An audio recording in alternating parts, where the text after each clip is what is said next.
he in it, he be stabbing. Astro, pull my hair when he smacking. Freaky bitch, eat my ass while you shagging. He like, baby, what you want? You can have it. Baby, you know I ain't cheap, I can grab it.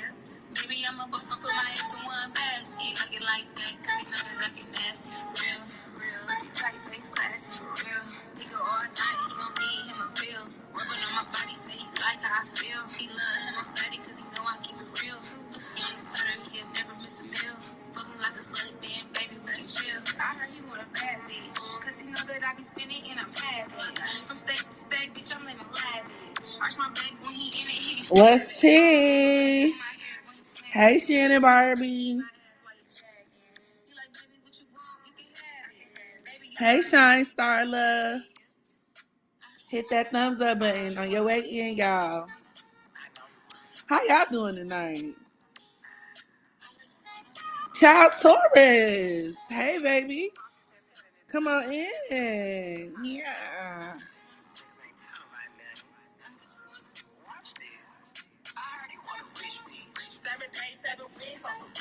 Mia the Goddess. Hey, baby.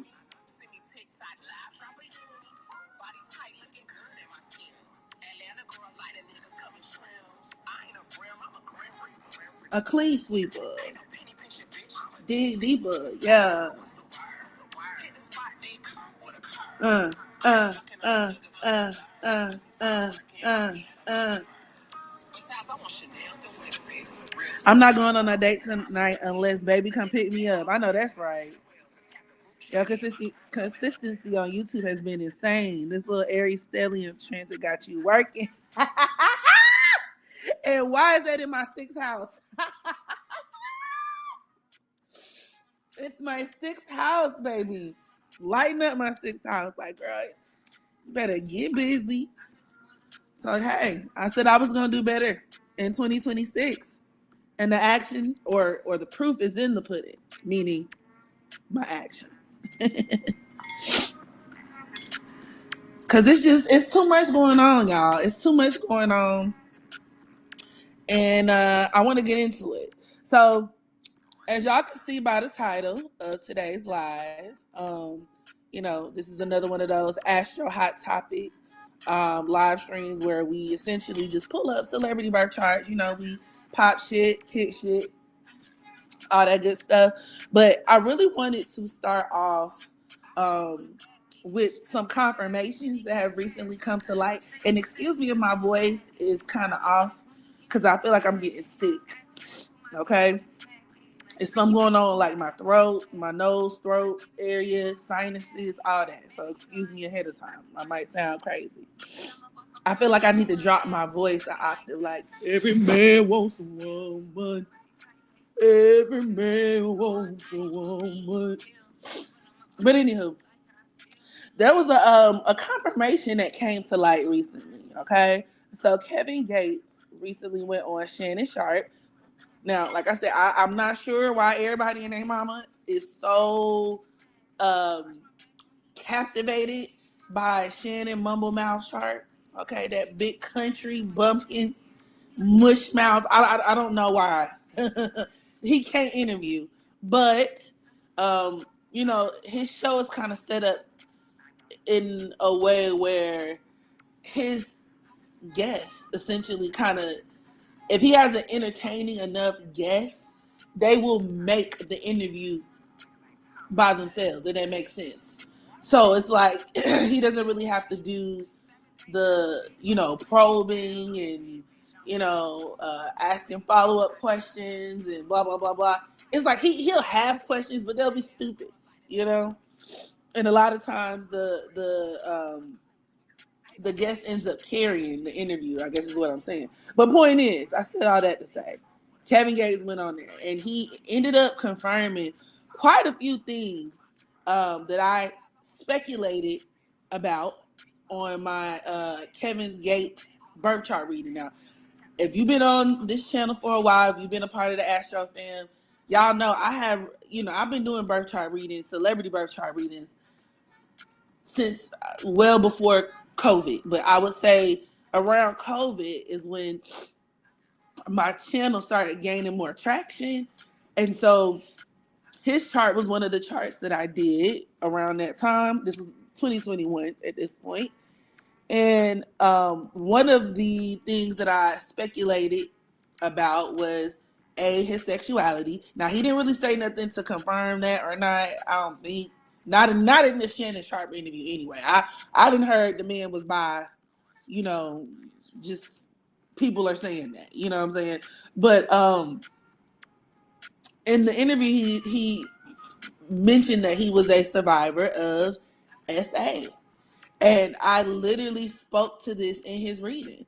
You know, in the reading, I spoke to the fact that he could have been a victim of SA and that the perpetrator could have been a family member, a male family member. He confirmed both of those things as well. Now, he did say this said family member was no longer alive. Okay?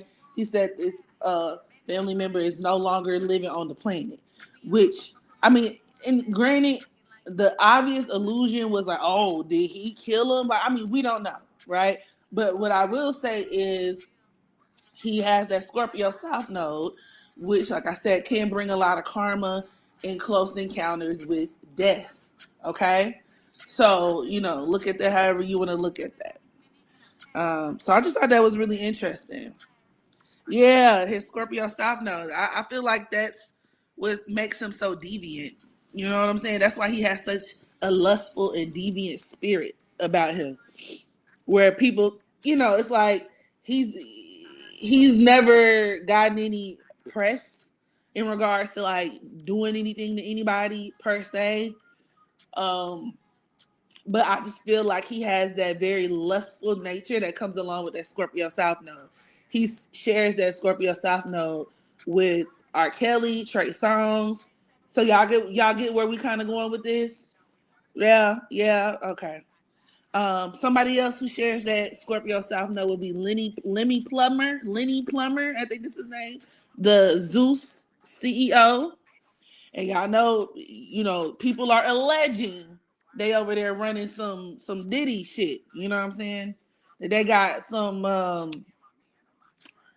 smex trafficking shit going on. You know? Not to mention his dad has ties to that country that I won't name. That's the Patreon conversation. But anyhow.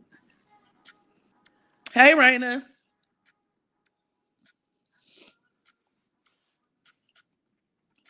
You too, because I've been sick all day. My throat and nose been draining. Is that what it is? Like when your sinuses are draining? I don't know, but that shit is so aggravating.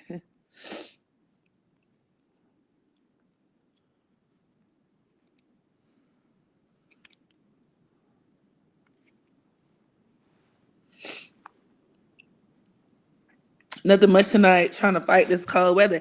How y'all holding up? It is colder than the motherfucker. I went and ran some errands earlier today, and baby, let me tell you something. I have like a big ass coat, you know, and I thought I was doing something by wearing this big ass coat. I get outside, the wind blowing hella hard, disrespecting the fuck out of my little coat. You know what I'm saying? Just whipping and ripping.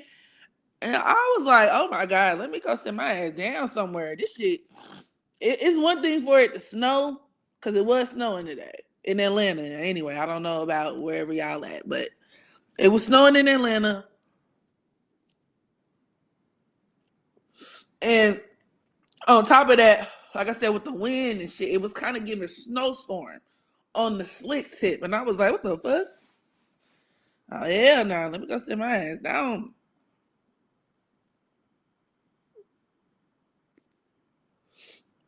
Y'all need to drink some ginger tea with onion, garlic, and honey.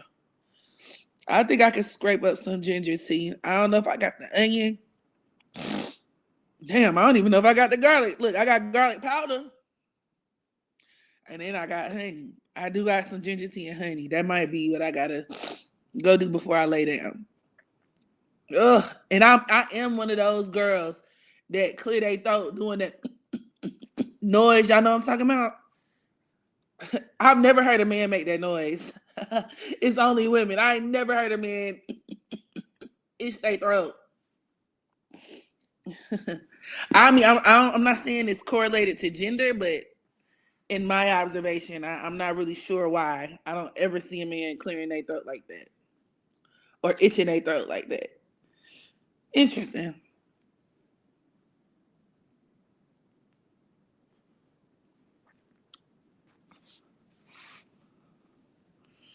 That noise annoys me. It annoys a lot of people.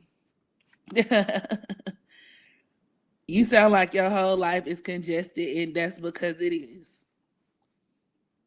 That's because it is. You free today. Shannon Sharp give me touch as a child too. A big 6'5" fruit cup. Hell nah. Yeah, I've been here for a while. My first video was Beyonce Cancer North Node video. Been hooked on you ever since. I'm happy you've been holding me down, baby. He got that hit off Monique and Kat and yeah, basically started riding away from there. Exactly. And Monique and Kat Williams carried those interviews on their back. I know their back was aching when they got done. They was carrying the fuck out of them interviews. And all he was doing bubble,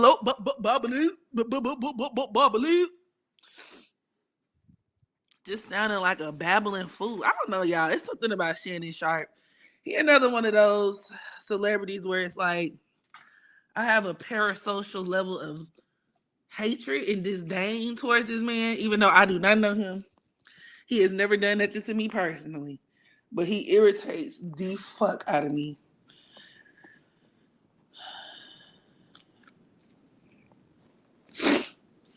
Nah, that might not be healthy.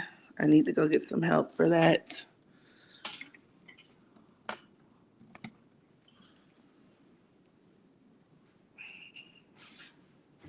All right.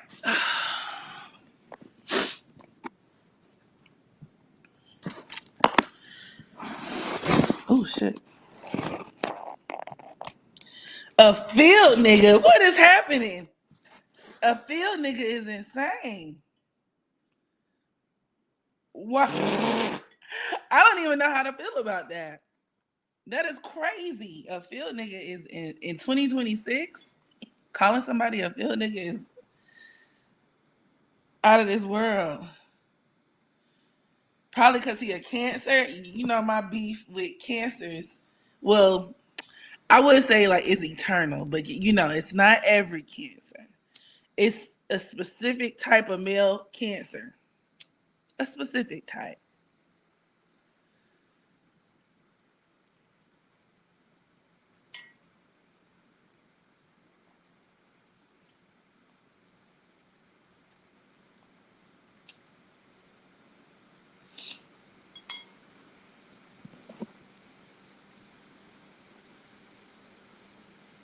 Okay, so what celeb birth charts we getting into?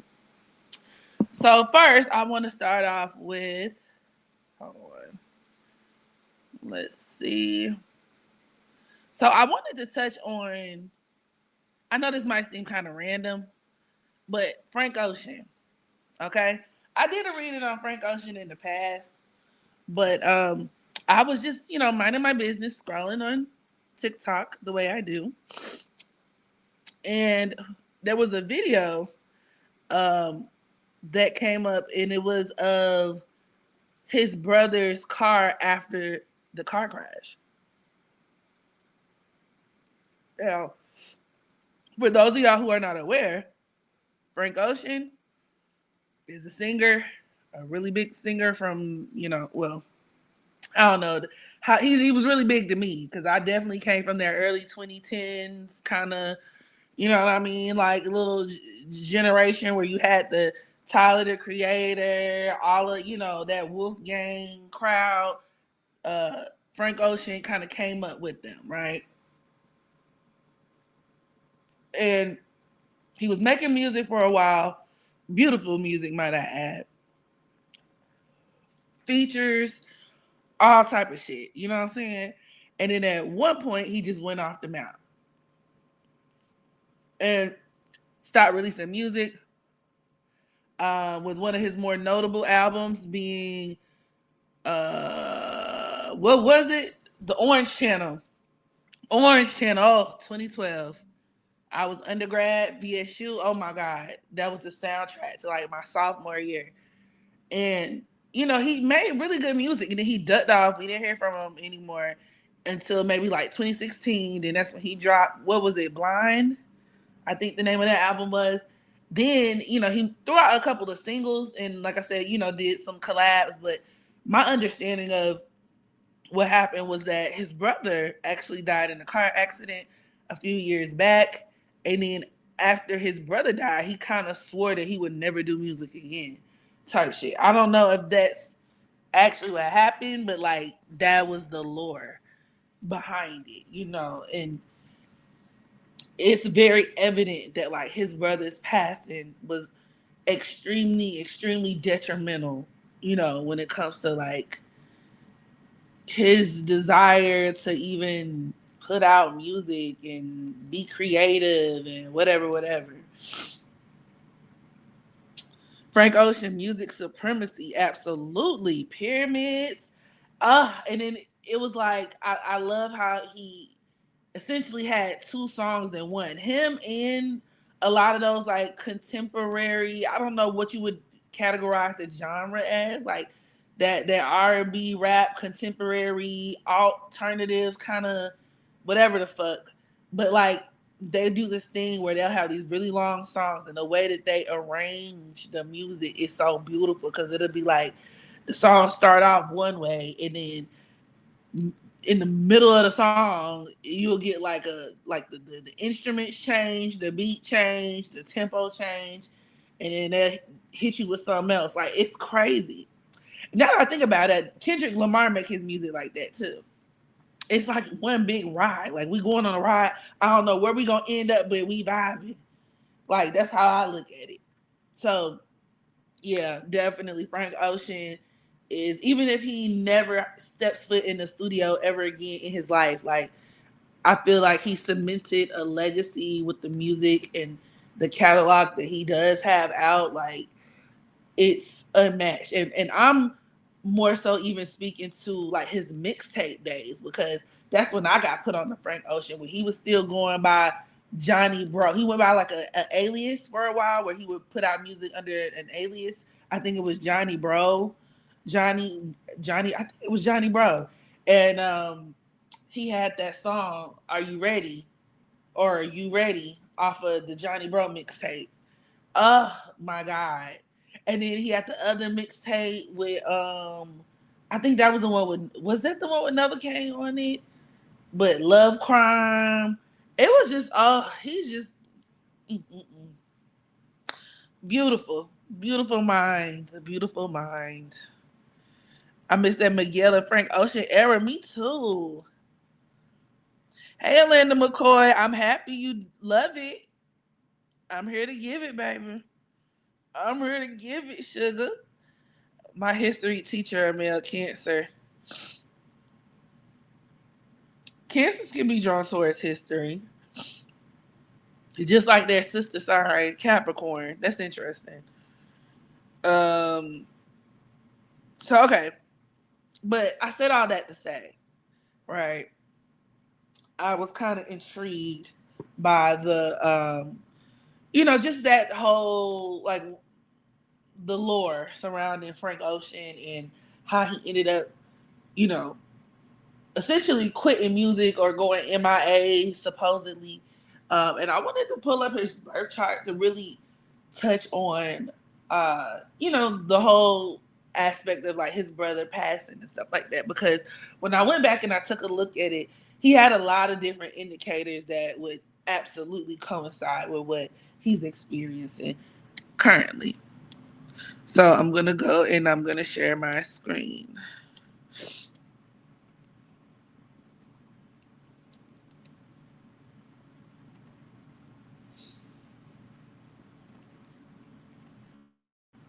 Whew.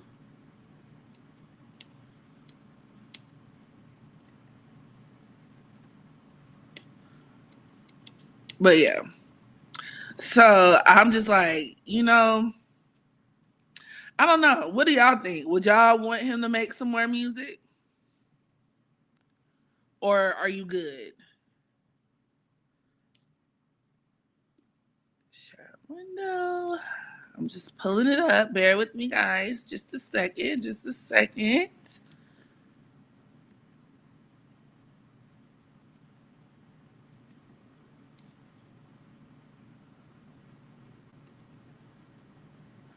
If it'll let me share my screen.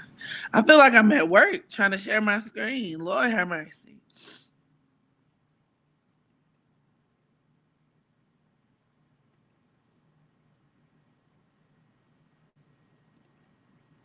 Bear with me one moment, please. Isn't Frank a Capricorn moon? We be going through it. Hell yeah, he just need to collab with SZA.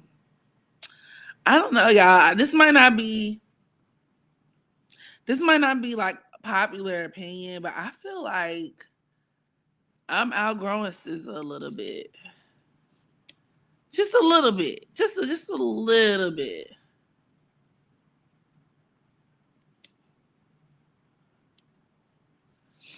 I feel like SZA makes music, and I don't know. I'm one of those people. I can definitely appreciate music, even if I'm not necessarily going through what's being discussed in said song at the time. I just, because you have some people who, and I've heard this critique when it comes to SZA, where it's like, oh, she makes music for dumb girls, or she makes music for pick me's, and people say the same thing about Summer Walker. And I get where they're coming from. I guess I just have to be in the mood to listen to SZA is what I'm saying. Cause then she don't be enunciating her words. I don't be knowing what she be saying sometimes. But that's just me. That's just me. All right. So boom. Oh shit. Okay. What? Okay, here we go. We're back in business. So Frank Ocean. And to answer or to speak to whoever put that in the comment section, he does have that moon in Capricorn. So right off bat, I'm almost gonna guarantee that depression is probably a thing. If we're talking about like factors that could be like hindering his mindset, or things that could factor into like why it's so hard for him to make music and shit like that, and put it out consistently, right? So that was one of the first things. But if we're talking about his brother, so a couple things to consider. So Frank Ocean has Gemini, which rules siblings, um, in the eighth house. Well, he technically has it in the seventh and eighth house, but I noticed that Gemini begins in his eighth house at the 16th degree. Y'all know that number 16 could deal with like tragedy. So, and Gemini rules siblings, and the eighth house deals with death. Then to top it off, he has his Chiron at the 28th degree of Gemini here. And I mean, that could absolutely deal with like losing a sibling. His Chiron is forming in opposition to his asteroid Icarus. Um, so he has Icarus over there in that second house of Sagittarius. So Icarus can deal with accidents. So that opposition can quite literally deal with the car accident. And mind you, Gemini also deals with cars. Chiron deals with areas in which we've been traumatized. So you can look at this Chiron in the eighth house of Gemini opposing Icarus is the accident itself. I don't know if his brother was driving recklessly. And it makes sense that it occurred on the highway with Icarus being in Sagittarius. Sag deals with highways. I don't know if if he was ejected from the vehicle with that opposition, that could have been likely. But moreover, this opposition could deal with from a psychological level, just how traumatic it can really highlight how traumatic this death was, his brother's death was to him. And obviously, death, untimely deaths, all things like that are going to be, they're going to carry their own trauma for everybody, obviously. But certain people can kind of alchemize or manage and maintain, in terms of like their levels of resilience when it comes to trauma. Some people can do that better than others. People handle it differently. They process it differently when it comes to grief and loss. And so with Frank having his Chiron in that eighth house of Gemini, that could just and moreover opposing Icarus like that, it just really highlights how, like I said, traumatic. And then his Chiron is also opposing Uranus as well. That's another aspect that could deal with accidents. Car accidents, deadly car accidents specifically. In this case, his brother passing away due to a car accident. This is also going to be further reinforced with Frank having his Mercury conjoined to Pluto. His brother may have been a fast driver because Pluto is at the 9th degree. Okay. I wonder, racing kind of comes to mind. And I could be wrong, but I wonder, it makes me speculate if that was a factor in the accident. I haven't read much on the accident, on the details of the accident, but they could still definitely show up in Frank's chart. Okay. He has his Mercury, Sun, and Pluto all in this 12th house of Scorpio. Y'all know Scorpio is also the sign of death. Pluto conjoined to Mercury in that 12th house of Scorpio is another aspect that can lead to the loss, the death of a sibling. Simply put, like I said, you account for Mercury and its relationship with vehicles as well. Like, you got all that. So yeah, I wouldn't be surprised if this would also result in Frank having some kind of near death experiences with cars. With the 12th house, that could be like the emergency room. So having to go to the emergency room due to like a car accident or something. Now, also, too, the 12th house can deal with drugs, drinking, alcohol, intoxicants. So I wonder, once again, I'm not saying that this is definitive. I'm not blaming the brother. I just wonder if this was maybe an accident that could be pertaining to a DUI, or if somebody, was under the influence, and maybe it didn't have to be the brother. It could have been the other vehicle involved. If there were other vehicles, I think there were other vehicles involved. I think it was a semi, like a big truck that he hit. Or the other person could have fell asleep behind the wheel, or maybe the brother could have been the type to drive distracted as well, or whoever he was in the car with driving distracted. A lot of different factors that could come into play, where I can see, even within Frank's natal chart, how potentially that accident could have come about. They said the brother was going over 100 miles in a Tesla. So, okay, he was driving fast. That theme of racing, speeding, and that's highlighted with that's highlighted with Pluto being at the 9th degree. Okay, the number 9 can, especially when tied to, Mercury like that, right? Because Pluto is conjoined to Mercury, can deal with like somebody kind of being, a daredevil, or engaging in dangerous, reckless actions. And then when you think about Icarus as the asteroid, Icarus also deals with where somebody could just be really reckless, where their luck could run out. And like I said, I'm not trying to blame the brother or blame the victim. God rest his soul. You know what I'm saying? He was really young and shit happens, right? But I could definitely see this being a sports car with that 9 influence, but also taking it back to Icarus. Like I said, Icarus, the mythology of Icarus points to where a young man was tarred and feathered, wanted to fly, and ended up flying too close to the sun, um, which resulted in the tar melting and him falling to his death. Okay. And so anywhere you see Icarus, in the chart, it can point to where we can kind of put too much dip on our chip, where we start feeling ourselves a little too much. It can make a fatal mistake as a result of it. You know what I'm saying? Or where your recklessness and things like that can lead to like a fatal error. So it makes me, like I said, wonder, if that was kind of how that came to be. His brother was 18. Oh, wow. Which is reduced to 9. Died a month before his 19th birthday. I didn't realize he was so young. Now, Gemini doesn't necessarily rule Rex. Gemini rules cars.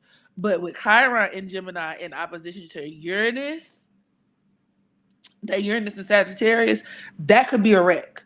That could be a car wreck, quite literally.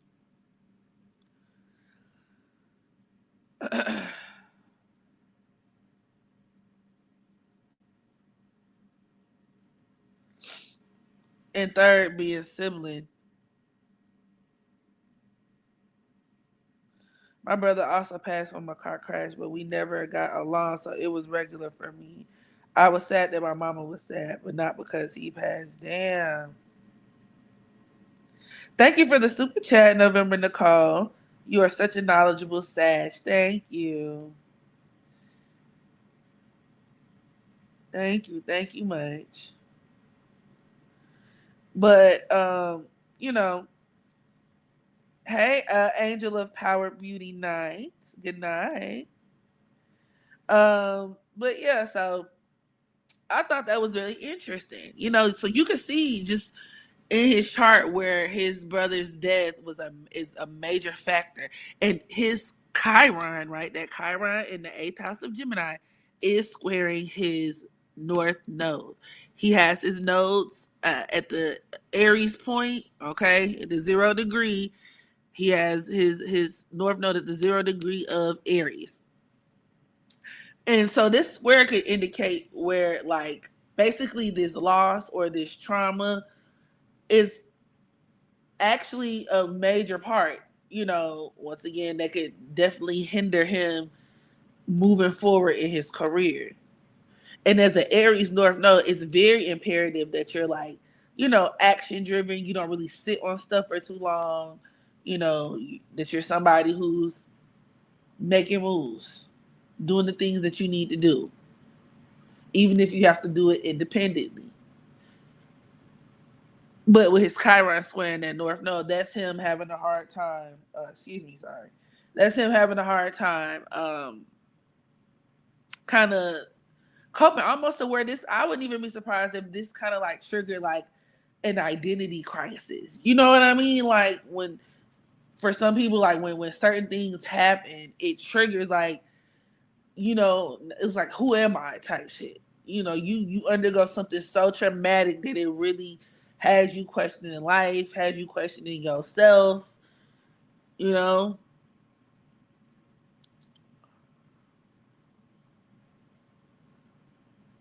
What software do you use and how far of orbs do you go with aspects? So I use Solarfire.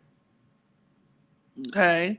Um Orbs, if you're doing the sun or moon, you can allow up to 10 degrees, right? There's a 10-degree allowance for aspects of the sun and the moon. All of the other planets, it's up to 8 degrees.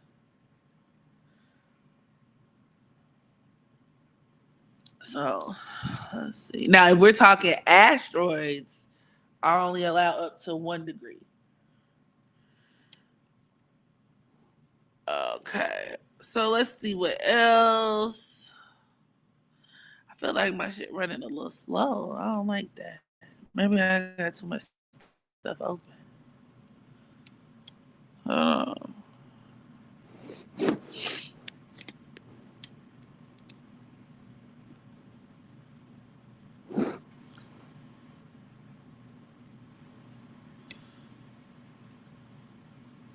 Like this shit a little slow. Am I tripping?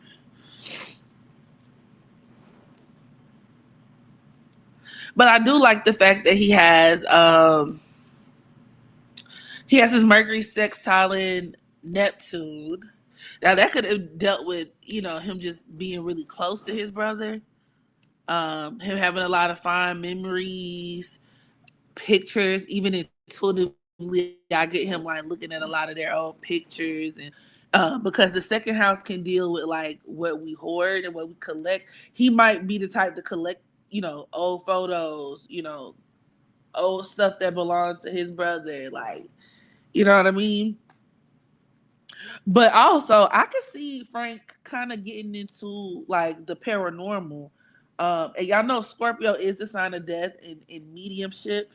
A lot of times Scorpios can be mediums, and with his sun, Mercury, and Pluto in that 12th house, it may even be involuntary. Like when it comes to him channeling or connecting to deceased spirits, this could deal with his brother, maybe even being a spirit guide at some point, or even like his brother's death, him using his brother's death as a catalyst to get more in tune with his spiritual side, to get more connected, plugged in. I could see him, you know, getting readings. I could see him being into all kind of things if we're talking about like, you know, mysticism wise. What aspects in his chart showed him being gay? Well, a really big one is his Mars at that 12th degree of Libra in his 11th house at that. So the 11th house, having Mars, not all the time, but especially in this case, him having his Mars in his 11th house could definitely make him queer. But with Mars in Libra, there's a tendency to want to like kind of disguise it. So Mars and Libra can be a really big closeted, like a closeted homosexual placement. And with his North Node in Aries, he kind of has a karmic responsibility. And I mentioned this in his initial natal chart reading to like be himself, and to come to terms with his sexuality. You know, with Aries, the Aries energy, you loud and proud about it. I am what I am. What you see is what you get. So that has a lot to do with it. Definitely. Yeah, he has Venus square in his midheaven. So a lot of the people that he might like, it's like he can't be seen with them. Venus at the 22nd degree of Scorpio. Venus and Scorpio could even, just Scorpio in general, because Scorpio deals with taboo, stuff like you shouldn't be doing. So being with somebody or having a forbidden love affair, being with somebody that you ain't got no business being with, especially with Scorpio in the 12th house too, fucking people that I'm not gonna say ain't got no business, because if you gay, you gay. Whoop de fucking do. You know what I'm saying? Like, shit like that's not a big deal to me. It's not a scandal. But it's like for these people, it's like maybe it could be taboo or forbidden, or shit you feel like you ain't got no business doing based on how you were raised and the people around you. You could tell where he was very uncomfortable with it, like, where he felt like he had to do it in secret. That's another reason why he has that stellium in the 12th house of Scorpio. That's him like keep it on the down low. Nobody has to know. He gives me by with a preference for men. I mean, Gemini is in the 7th house too. Gemini can deal with bisexuality. Even his Chiron in that in the eighth house. Now I would say that Chiron in the eighth house opposed to Uranus could also deal with him being violated, you know, by siblings, and you know what I mean? Like where that bisexuality once again could have been triggered through some sort of I don't want to get graphic because it just came to me in a very graphic way. So I'm not gonna get super graphic, but let's just say I definitely can see him having certain encounters that may have triggered him leaning in that direction. Let's just say that. Then he got Jupiter in that fifth house of Aries, so it's like I can see him having a lot of sex. You know, where he has like a lot of sexual freedom could be a very important theme for him in this lifetime. And you know what, too? With his Jupiter squaring his moon in Capricorn, I feel like his mama might not be okay with it, or his family might not be okay with it.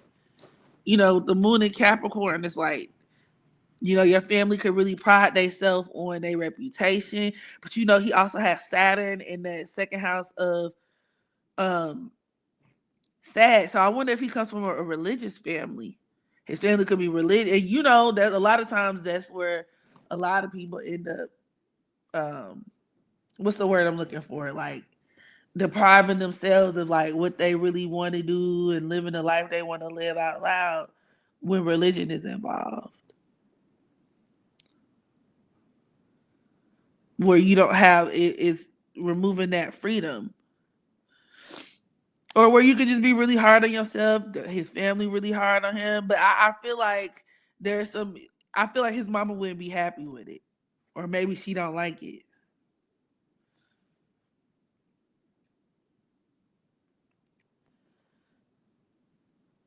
It's on her Patreon. What? Oh, Krishan Jr. birth chart. I know you read Krishan a few times. He was born in Baltimore, Maryland. I did the baby birth chart. Damn, I be doing so many readings, y'all be forgetting.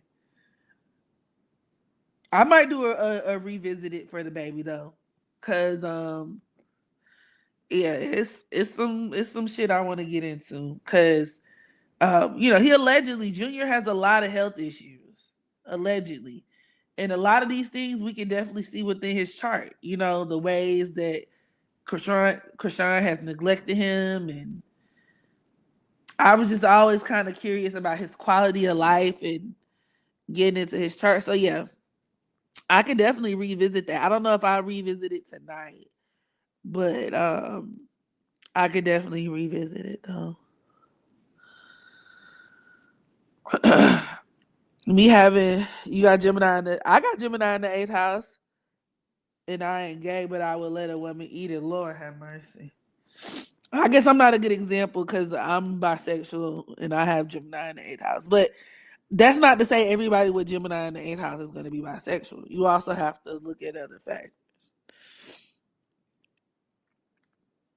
But you know, Libra ascendants, that ties with that Libra energy being kind of closeted in nature. And that's because Aquarius is in the fifth house for Libra ascendants. And, you know, Aquarius can breed same sex relationships. The fifth house deals with your sex life. So, you know what I mean?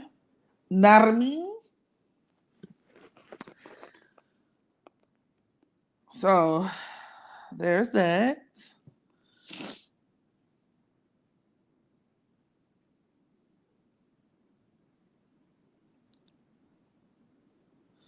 A baby getting a birth reading is crazy. I normally don't do full birth chart readings on children just because I want to give them some time to grow into who they are. But you know, we need questions. There are questions that need to be answered when it comes to Krishan Jr., aka Jesus. Ain't that what they call that? That's it. They say that's his name.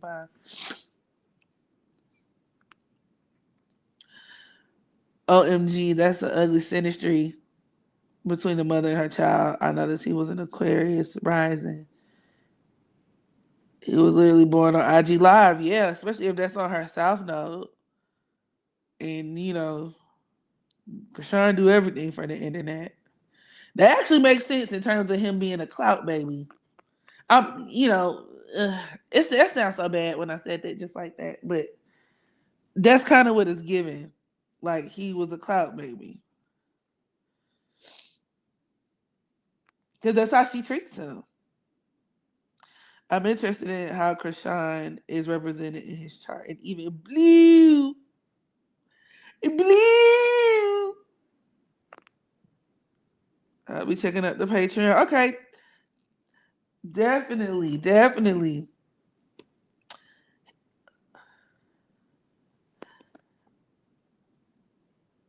Junior got Saturn in Pisces, so his mother is punishing him for being born. But that's the ugly truth. I guess you could look at it like that because if his Saturn is conjoined to Krishan's sun, y'all know the sun deals with children. Technically, that's what that could be. Like I even look at that as like him being Krishan's punishment or like karma, where she has to care for a disabled child. And that sounds so fucked up. Once again, I'm not saying that if you have a disabled child that you have negative karma, that it's a moral failing on you. I'm not saying that it's always like that for everybody. I'm not. There's nothing wrong with disabled children. They're beautiful little miracles like all of the babies. More, more. But it's like Saturn literally deals with like karma and like punishment or like a burden where she can feel like he's a burden. It can even be perceived. You see what I'm saying? Like from her vantage point. And with Saturn and Pisces, she can either rise to the challenge and has to sacrifice a lot for him, or she can completely neglect him altogether and like kind of punish him in that way. Like that's crazy. And that could actually also confirm the theories that well, it's not even really a theory. We saw the bitch drinking during her pregnancy, but it kind of just confirms that she was drinking or under the influence while she was pregnant with him. Also, with if his Saturn and Pisces is conjoined to her sun, that's crazy. That's really crazy.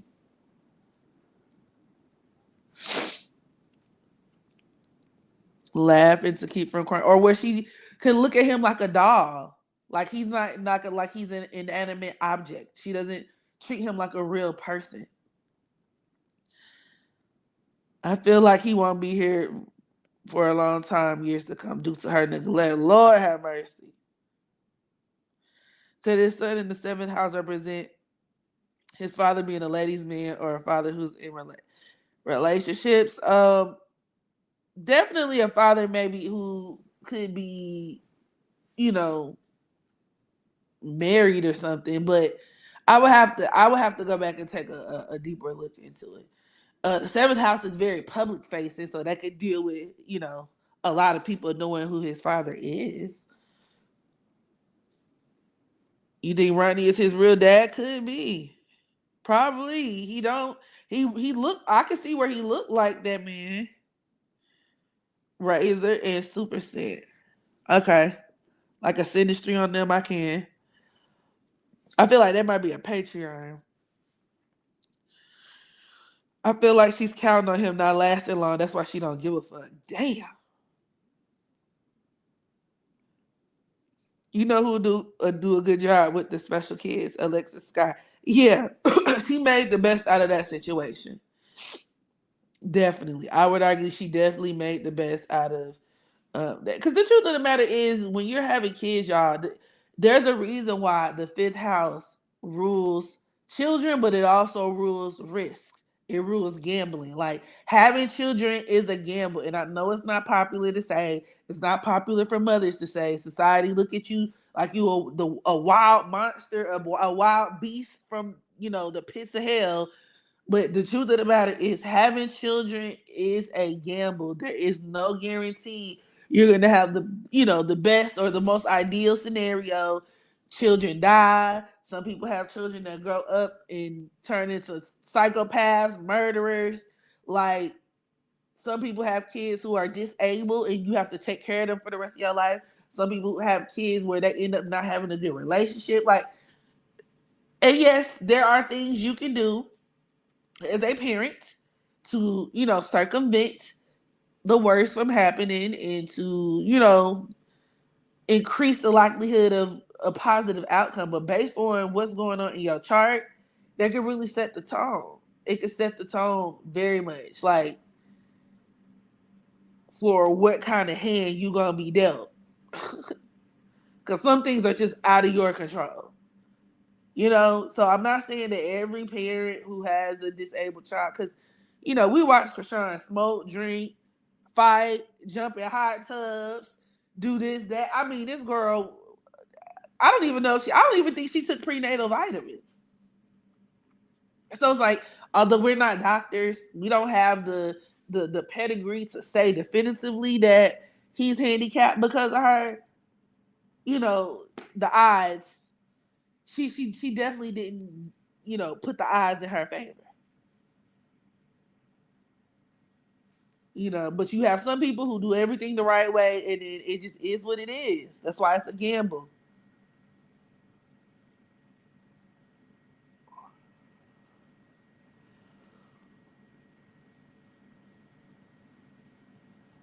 Excuse me. When you don't have planets, well, when you don't have planets, like fifth house planets, do you look at the ruler, or I have Pisces there? Lord forgive me, I don't want special kids. And that's funny because Pisces can deal with, like handicap. But that doesn't mean if you got Pisces in the fifth house, you're definitively going to have handicapped children. I will look at the ruling planets of that house. So where's Neptune? Where's Jupiter? What are they doing? Look at your sun. The sun also deals with children. Look at where Leo is in your chart. Leo was ruled by the sun, also dealing with children.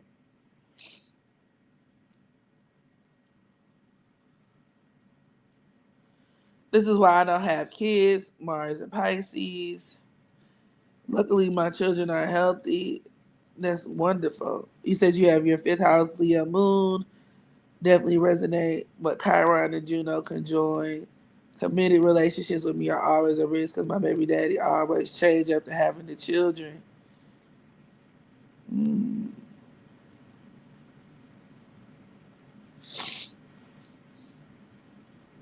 That could definitely give like him trapping you vibes too.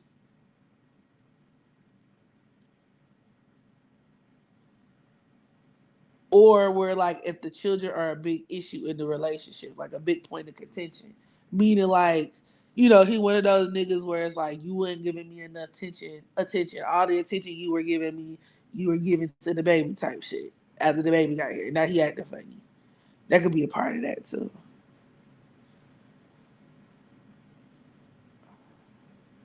He 1000% handicapped because of her ghetto self. She believes God has the last say so. And that's where we get into like spiritual bypassing, religious psychosis.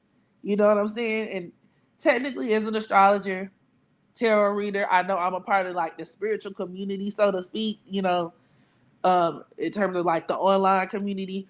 But I do have a lot of criticisms for the way a lot of people tend to push spiritual bypassing. In the religious in the religious spaces, as well as like the spiritual spaces, new age spirituality. People do a lot of bypassing, and that's when you take or you use your spirituality or your religion, and you use that to kind of prevent yourself from engaging with something at face value, right? It can be to prevent you from engaging with reality, but it eventually it's harmful because once again you're not engaging with reality. And if the reality is your child needs medical care, medical attention, if your child needs help, you not engaging in that reality is harmful. It's harmful and it's to the detriment of the child. So you said, well, but my God got the last say. God got the last say. You said last say. That would imply that other people, you got to allow other people to get a say first. If you don't take them to get evaluated, ain't nobody else said shit. You going off of what the internet say. Take your child to go get tested or evaluated or to get like some panels done or but they say she don't want to do that because then signs will point back to her and her negligence or you know people digging deeper into the state or condition she was in when she was giving birth, all type of shit. They say the rabbit hole go real deep with that. She is in religious psychosis, and I remember when I read her chart the last time I read her chart because I was talking about her Sun in Pisces squaring that Chiron in Sag.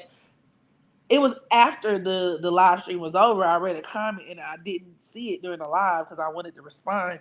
But they were like, they were asking, is that square between her Sun and Chiron? Does that deal with, her like religious kind of her being on like this religious kid? Like, is that fake? And the answer to that is absolutely.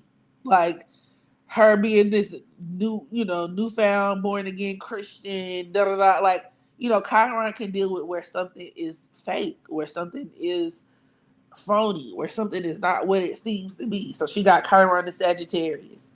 Sagittarius deals with religion, squaring her Sun in Pisces. That's like her hiding behind that fake religion.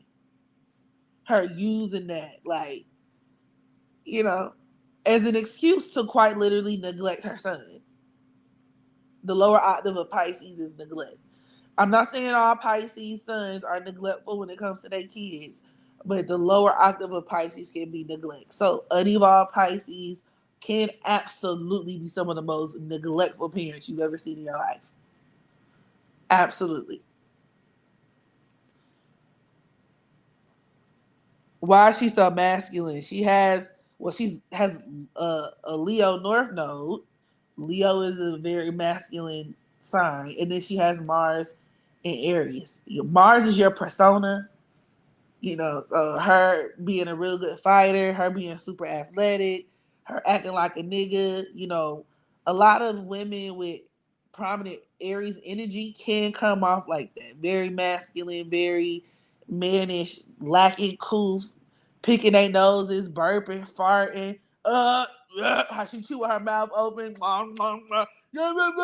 She act like a caveman. That's that Mars in Aries.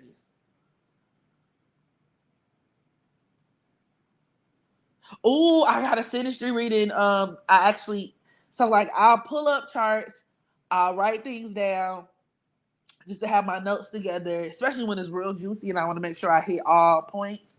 But I did a natal chart reading, or excuse me, a synastry reading between uh Suzuki and Krishan.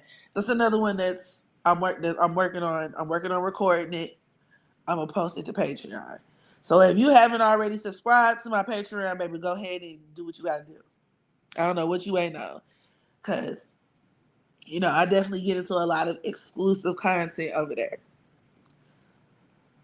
Prison ain't changed her, so I don't know what will. Acting dirty, sometimes dirty looking too, yeah. But some of that too is that Pisces energy. And it makes sense because Pisces is the sister sign to Virgo. Virgo is the sign of hygiene. But because they're polar, they're sitting on polar opposite ends of the spectrum. Virgo is more hygiene focused. Pisces can be lack of hygiene. Now, obviously, once again, this is not to say every Pisces lacks hygiene. This is not what I'm saying at all. You could be a Pisces and have wonderful hygiene. Maybe you got other things in your birth chart that support that, right? Maybe you could be a higher, more evolved Pisces. Krishan is not. She is not a higher evolved Pisces. That's another reason why she's so dirty.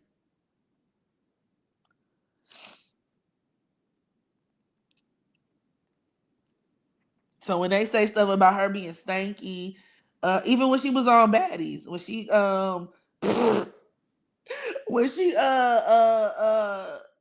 beat what's her name ass in the sink. What was the girl name? She had beat some girl in the sink because the girl said that she was dirty and she wasn't picking up after herself. Girl, I believe it. True, true.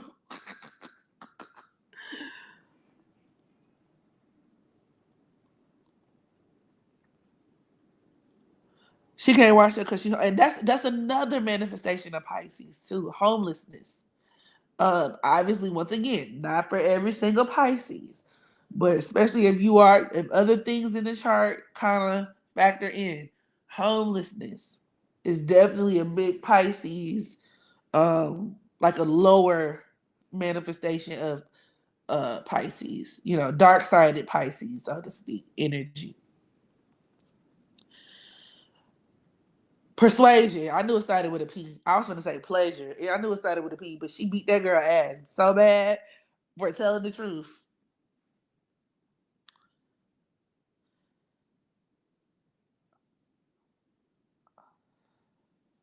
Which one's worse, Virgo or Pisces men? I'm going to say Pisces because they're sneaky. But that's my opinion. You know what I'm saying? My child's father is a Pisces. Like, maybe I'm biased. But Pisces are Pisces in general, even the women can be very scandalous. Extremely scandalous. So when we talk about Pisces men, I don't know. I just feel like they're not for the weak. Very secretive, very sneaky, very, very gaslighty, very I don't like it.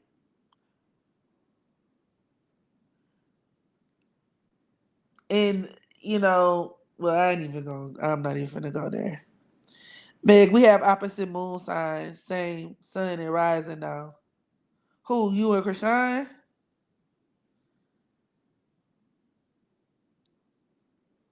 All water sign men is a chapter. Me too. I feel like they act like bitches. Like I said, maybe some of them got certain things. Some water sign men can have other shit going on in their chart that can make up for that to where they're able to adjust well. You know what I'm saying? But the majority of the water sign men I've seen or come into contact with or have observed, it's like they overcompensate for that feminine energy or they're not comfortable in it. And that can be very obnoxious. Oh, you and me. You a Sag, Sun, Libra rising, Pisces moon. What? Twin, where have you been? Nobody knows it like you. Numerology supersedes astrology. Who told you that? I feel like they both work together. Are you saying like in terms of like which one came first? My brother and father are both Pisces. They got the same birthday. Both of them got the same sun and moon sign. My God. My God. So, excuse me. Have you done a chart on Clarissa Shields? I have not an official reading. I think I looked her shit up on like my own time and she's interesting. She's a character. Yes, hit that like button.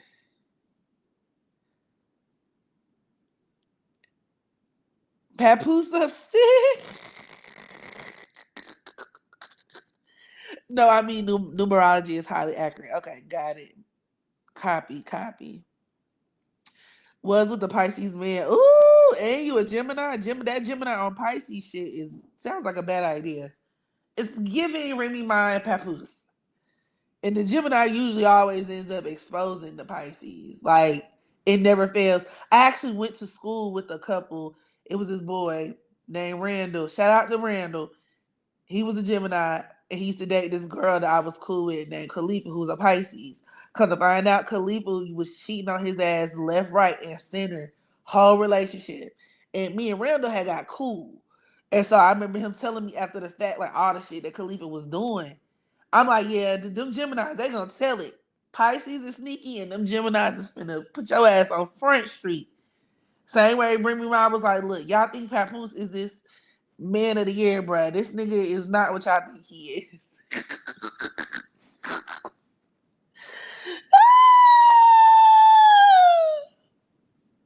Clarissa, another Pisces, and it makes like she kind of gives slow too. Remember I said Pisces can deal with handicap. Just like how Krishan will come off a little slow, like the lower vibrational Pisces, like some Pisces can come off real slow. I'm not saying all. I'm pretty sure you have some bright and intelligent Pisces out there, but the Pisces is one of them signs where either somebody can show up very intelligent or you kind of Sagittarius is another one. You got the more intellectual Sagittarius, and then you got the like, girl, what the fuck is you talking about? Kind of Sagittarius. Like girl, you just say shit. You just be saying anything that come to your mind. Like Jessica Simpson, when she was like eating tuna, talking about something. It says it's the chicken of the sea. Is it chicken or is it tuna? I thought it was no. Is it chicken or is it fish? It's that chicken of the sea. Is it chicken or is it fish? Jessica, be quiet, mama. Be quiet. It's giving slow. It's giving slow. It's a hit or miss. I'm a double mutable sun and moon. It's rough, girl. Don't I know it?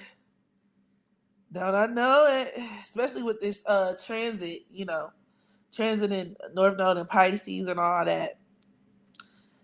It's that mutable sun moon combo. I just find with mutables is like, especially if you have a mutable sun and moon, you never know who you are, bro. You never have a fully defined sense of self ever, and that shit is kind of nerve wracking.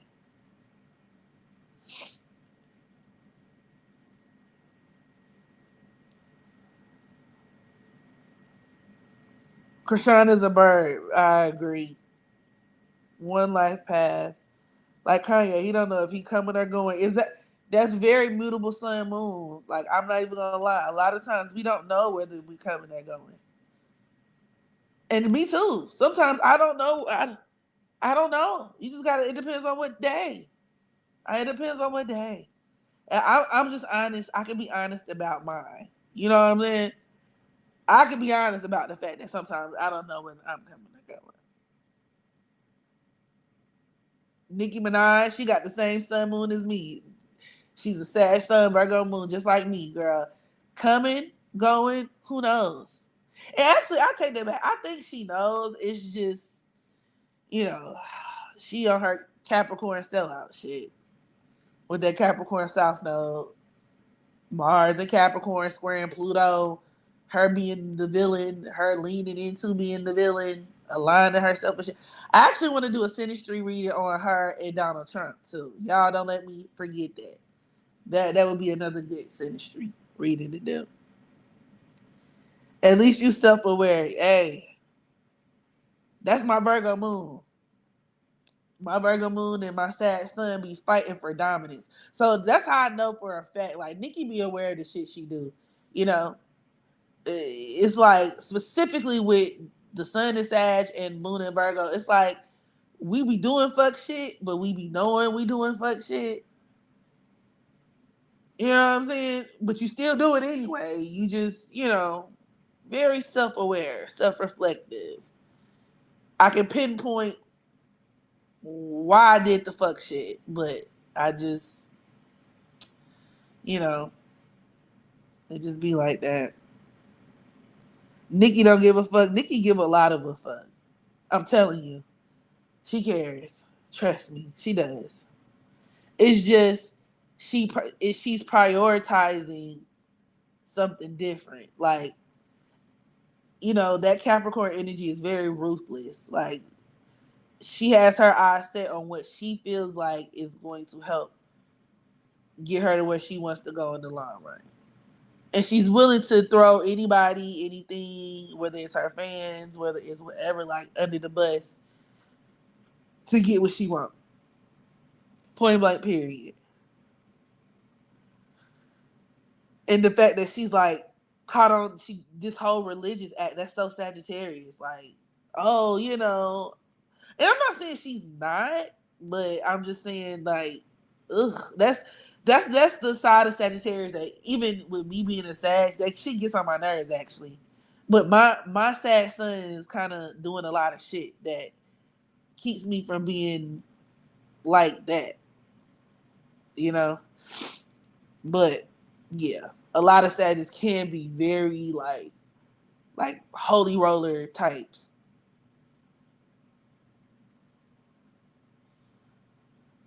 Surprised she ain't mentioned Jay-Z again after the Epstein files.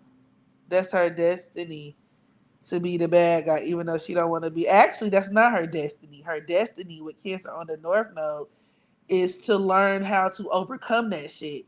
Overcome the desire to want to get all these accolades and to want to prove stuff to other people and prove stuff to really prioritize her family, being a mother, a good mother, to prioritize her, doing stuff and pouring herself into stuff that she actually resonates with, like stuff that's actually meaningful, instead of looking at, you know, oh, I didn't get a Grammy. How can I do this? How can I do that? How can I, instead of exploiting yourself or being willing to sell out, maybe getting more connected with your roots, showing some loyalty to the people who look like you.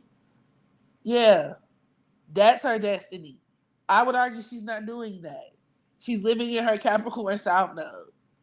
And Beyonce is another one with that Cancer North Node where it's like she taps into that bag every so often, but it's almost like she does so when she's trying to make money and exploit it. So really, she's another one that's living in that Capricorn South Node as well.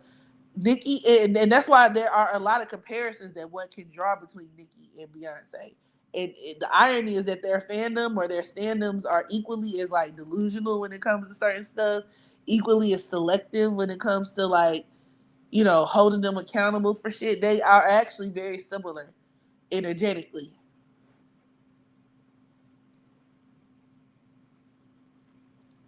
November, Nicole says, "Oh, you a bard." But I feel as a moon in Capricorn, I feel comfortable in that energy. So my South Node feels natural. Yeah, and that makes it harder for you to overcome. So that's actually going to handicap you because it makes it harder to come out of your comfort zone.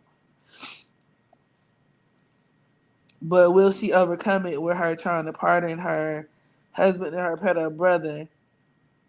Now, when you say, "Oh, you a barb," are you talking to me? Because I actually was barb adjacent, but I took a sharp left turn off of the bandwagon the minute Shawty started getting into politics. And I know a lot of people are like, they look at stuff and they trivialize it. And anytime you just get stand culture in the mix with politics, it's just all bad because nobody is actually looking at like the historical implications of things. Nobody is looking at things for what they really are. People are just trying to play defense for their favorite celebrity. And that's not how any of this shit works. You know what I mean? So, yeah. My argument is she got Mars in her South Node in Capricorn. But you're saying that to say what though? I'm confused. What's the argument again? Talking about destiny, South Node conjoined to Pluto is bad. Yeah. I don't like that she threw black women under the bus when she spoke to that white lady on that Kirk lady. She threw black women under the bus, gay people under the bus. So, whatever. You're gonna have people who still support her. They don't matter what she do. It's like it's kind of crazy. It's kind of sad. It's like y'all are low key like Trump supporters, but y'all don't realize it. And honestly, it's the same thing with all the other major stands. Beehive too. Because the minute you bring up somebody, that's the first thing that a bar. Well, what about such and such? Yeah, people have all this smoke for Nikki, and I do agree up to a point, but that energy signature is the same. And then on top of that, transit in Pluto is an Aquarius, and that can breed groupthink. So this kind of just comes with the territory. It's a lot of groupthink going on, a lot of it. Thank you for the super chat, Plutonian.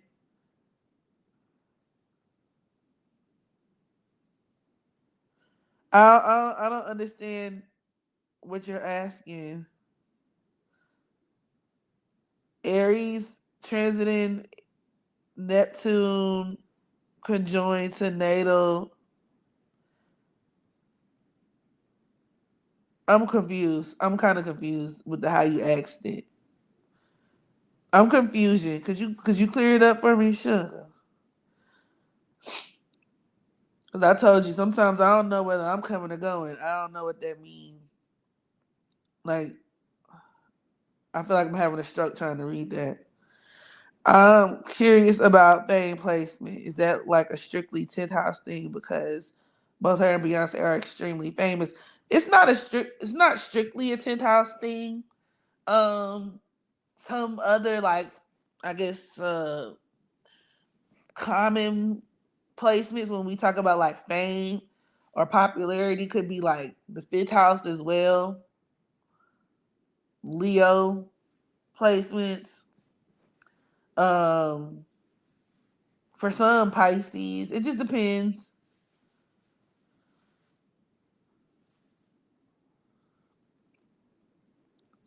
I know I'm lazy.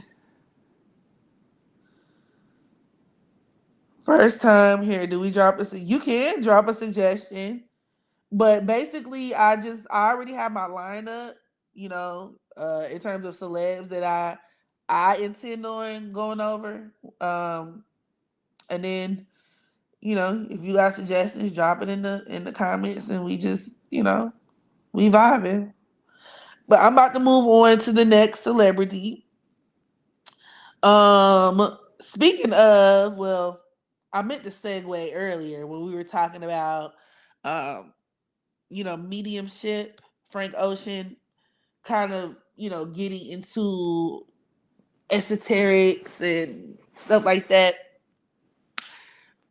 This kind of, what made me want to segue into the second celebrity, which is Jocelyn Hernandez. So I saw a video earlier today. It was another TikTok, but it was of an interview that Jocelyn had done recently, and she was talking about how her dad passed away recently, and like she feels like his spirit tries to come to Earth through her, and tries to get her to do low vibrational things like use drugs and stuff like that. And she said she felt when she was young her dad wanted her to do those things. And she was like, I know it sounds so crazy, but like I can feel his spirit trying to come over from the other side. And I said, oh my God, that is so Scorpio. That is so Scorpio coded. A lot of Scorpios have personal encounters with the dead. A lot of times they can do a lot of mediumship. And that ties back into what I was saying, even in terms of like sometimes even involuntarily, like even against their will, they're not trying to connect or tap into the other side. They may not even be people who are consciously into that type of shit, but they'll still get, you know, um, like they'll still get messages and they'll still get tethered. They'll have spiritual tethers and stuff like that. Now in extreme cases, a lot of times they can be possessed by like demonic spirits or tormented by like demonic spirits, demons. But sometimes they can just be like the deceased. Like I said, Scorpio deals with the death. So like, yeah, and then the son deals with the father. So her having, her son in Scorpio, that literally could deal with like having a father who passed, having a father on the other side. That I just thought that was so interesting, and the way lower vibrational spirits work or entities like dark entities or lower entities is like you know, spirits that, how do I put this?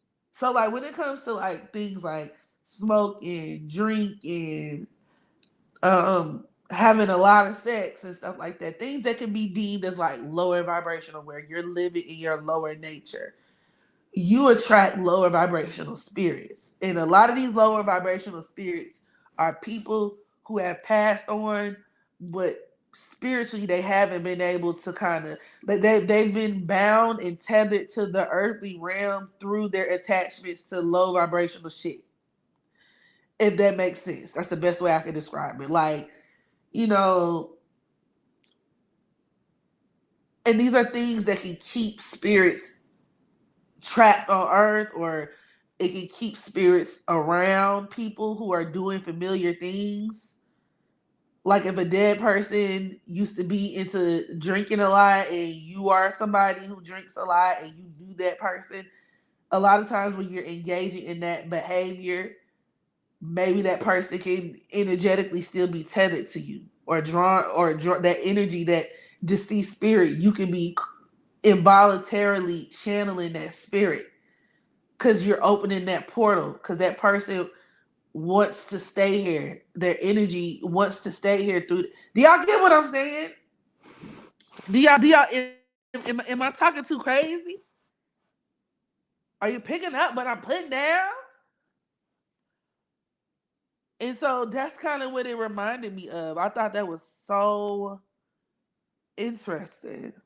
Kind of scary, but interesting. Now, Pisces is another one of those signs that can have a lot of paranormal experiences, but with Scorpio in particular, like I said, there's like that involuntary mediumship that can happen, where you're channeling these spirits, and you're not even realizing you doing it. You sound like the slow Sagittarius girl you was just reading. I'm playing. I get what you saying, girl. Fuck you. It was all sound like the slow Sagittarius. I went to a friend grave who was an alcoholic and definitely wasn't feeling well after. Drinking and smoking is all energy and can be dark. I'ma still have my weed. But the bigger point that I'm making here is it's not necessarily just exclusive to smoking and drinking, but in this case, even Jocelyn was talking about the drugs, like her drug usage in particular, where she felt like that was a demon that she had been wrestling with for a very long time, and she felt like her father, wanted her to indulge. And so I'm wondering if her father was an addict as well. Um, I remember, because I'm not a Scorpio sun, but I have Mars at the 29th degree of Scorpio conjoined to my sun, and I also have Scorpio in the first house. So I low key get, maybe that's what it was. I low key understood what she was trying to say, like, because I've had experiences where, like, for example, I have a cousin who's a Scorpio. He passed away. Um, Damn, it might have been over 10 years ago, but I used to love him. His son was in my first house, so, but I'll tell you, like, he was my everything. I loved him so much, and he was so protective over me. It was like some real Scorpio shit. So like, but he was very hood. You know what I'm saying? My cousin was from the streets. He was a certain type of dude. He lived his life in a certain way.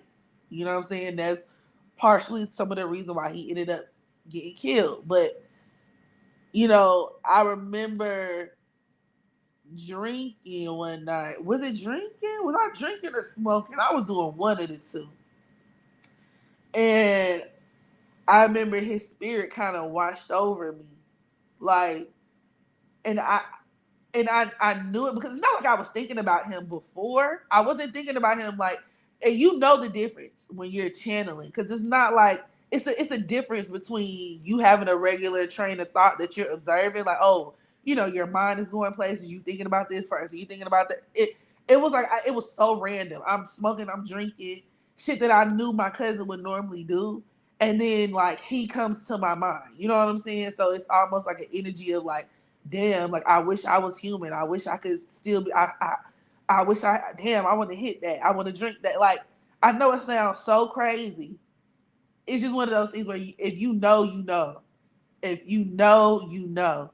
And I kind of sat back and was like, damn. I've even had another deceased cousin, which just so happened to be his mother. She lived a particular lifestyle. Rest in peace. God bless her soul.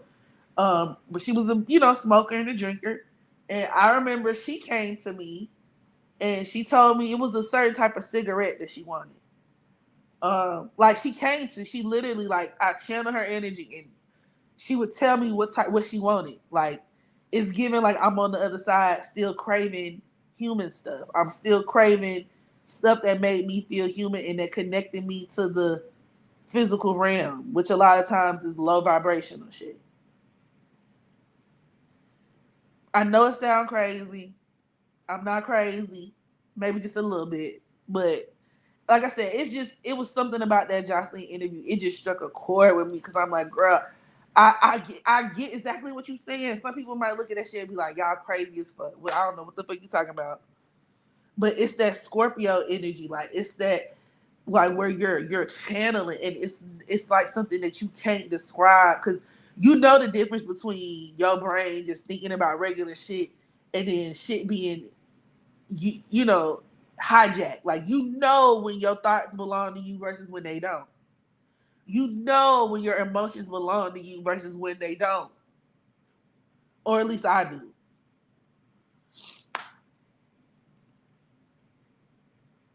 We're all a little bit crazy. I'm always experiencing paranormal encounters too. Communication with the dead. See, I wonder what you got in your chart that speaks to that. That's how I be feeling walking into graveyards, hospital, deceased people, homes. I just be feeling the vibes. Yeah, I work at hospitals and everybody in their mama has paranormal experiences except me. Probably because you don't have any water placements. Yeah, I like everything have energy. I want to have a paranormal experience, but it seems like the ghosts are scared of me. And one thing you have to understand too that all paranormal experiences are not made equal, and they're not. I feel like there's a lot of misrepresentation, like on TV. Like people think a lot of paranormal experiences are going to be like, and I'm not saying you. I'm just saying in general. I feel like a lot of people could think like, oh, a ghost gonna pop out of nowhere, sounding like Morgan Freeman, like, "Hello, it is I, the deceased. How are you? Okay, I'm leaving now." Like, it's not, you know what I'm saying? Or you look at a ghost walk through a wall. Like, I guess it may be some extreme cases people have seen shit like that, but like, you know, I'm clairaudient by nature. And another facet of having Gemini in the eighth house too is like literally being able to pick up on shit I'm like almost like being like a satellite for like the dead or like a satellite for spirits. Then I got Virgo in the 12th house too, so it's like I hear shit. So me personally, a lot of my paranormal encounters are like me hearing shit. Me hearing shit or me thinking shit, having thoughts implanted in my head, seeing stuff, that it's like it makes no sense because none of this shit had anything to do with like my regular line of thinking. Like you know what I'm saying? Or like maybe like if I'm in a trance state or if I'm trying to go to sleep, like I'll see people in my mind's eye sometimes too. But usually it'd be like I hear shit. Hey, it's me, the departed. I came here with the man. Right. It's not it don't give that. That's like some TV shit. Like I feel like we all have a a ability to connect to the spirit world, but I feel like everybody has it's different levels. You know what I'm saying? Everybody has a different level of awareness, and it's just about learning yourself and learning your body and learning like I only get downloads and dreams in full moon. Since I have a Cancer moon, mine isn't that dark, but I do get premonitions though still. Don't get me started on the paranormal because I feel shifts. Pisces is in my 12th. Oh, Scorpio in my 8th. Cancer in my 4th. Oh, okay. Oh, so you were Aries ascendant. So yeah, that makes sense. That makes sense. That makes sense. You got waters in all of your psychic houses. So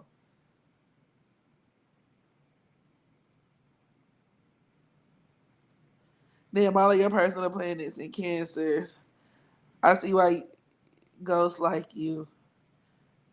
But like I said, Pisces is another one. When we talk about paranormal experiences, Pisces, a lot of people with Pisces energy can be magnets for spirits. For sure. I would say Scorpio is more so like the deceased, but Pisces can just deal with the spirit realm in general, like spirits from a general standpoint. Scorpio seem really deep. Yeah, really, really deep. I wonder how y'all can handle all that. I can't. That's why I have meltdowns and mental breakdowns quite often. I mean, not that often, but like, every so often. Shit. My Mars is conjoined to my sun, squaring my moon. Baby, I am not okay. But I do what everybody else do. You try to get by. You get by the best you can. I'm an Aries ascendant, but I only have those signs. And asteroids like Juno, Pisces, the Cancer. I have no Scorpio because Sag is the only one I can find in my 8th house. Sag came in to pull out the last second. Huh. I rewrote my super chat to make it clearer. Okay, let me go back and look. My Cancer moon, I feel shit instantly. I'm always experiencing paranormal encounters too. Communication with the dead. Okay, let me go back to your super chat. Sugar.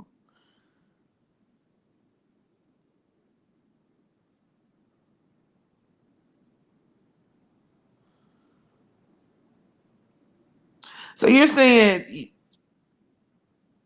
transit in Neptune and Aries is conjoined to your natal Lilith in the 12th house? Hey man, maybe I'm slow tonight. Maybe I'm slow. I don't get what you're saying. Transit in Neptune. Are you saying what are the effects of transit? First of all, is transit in Neptune in Aries right now? I guess it is. Whatever. Okay. I'm getting it now. So transit in Neptune. What are the effects of transit in Neptune on your Lilith in that 12th house? Is that what you're saying? If that's what you're saying, I don't know why it took me so long to kind of like my brain to compute that. That's crazy.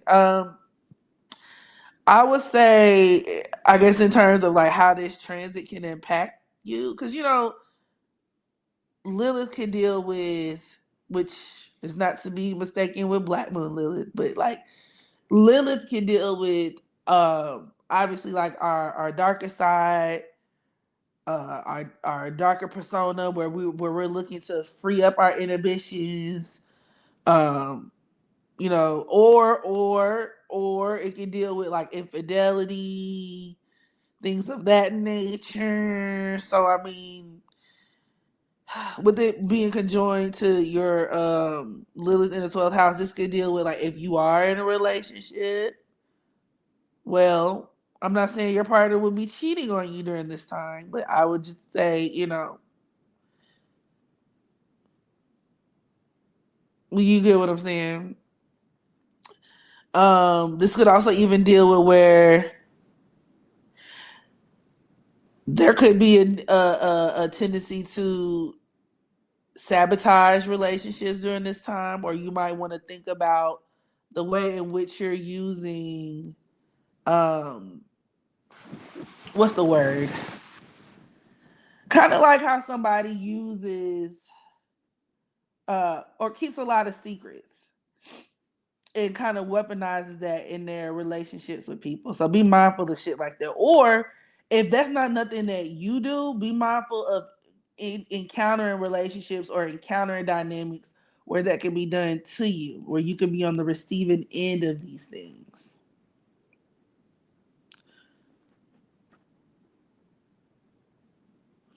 Tuli said that Zah. I guess it's Zah, the Ra. I don't know.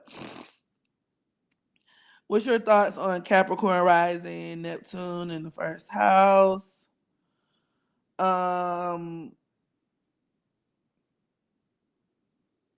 like if you have Neptune in your first house of Capricorn, that could make you very sensitive. Very sensitive. Very. Are you born in like 91 or something? Are you part of like that millennial crowd? But yeah, like very sensitive, especially when it comes to like what people think about you. You know, Capricorn rules reputation. So always mindful about stuff like that. I find, Neptune and Capricorn, especially in the first house, that's like a fake it till you make it placement too. Like either always feeling out of place, feeling like you gotta pretend to be competent, even at work.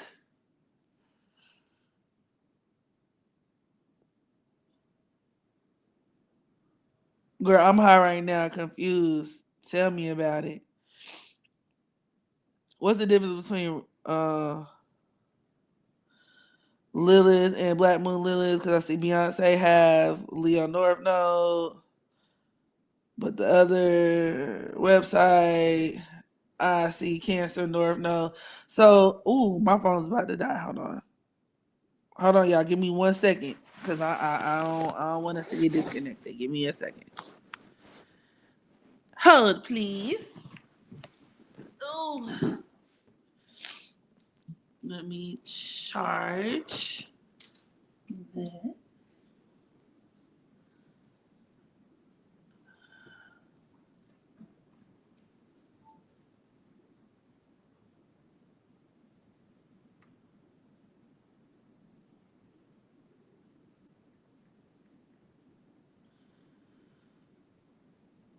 All right.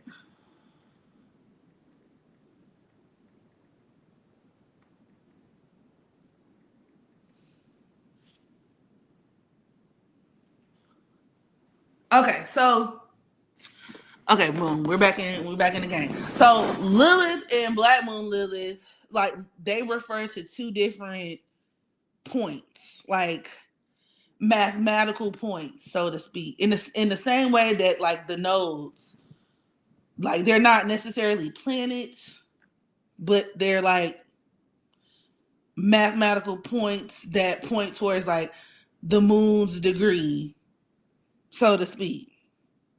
And they represent two different things.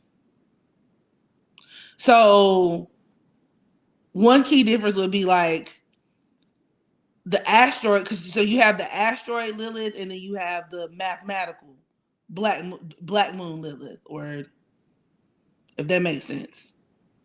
So Lilith could be an asteroid, but Black Moon Lilith is more of like the mathematical point of the moon type shit. I'll make a video about it, but it can be kind of tricky.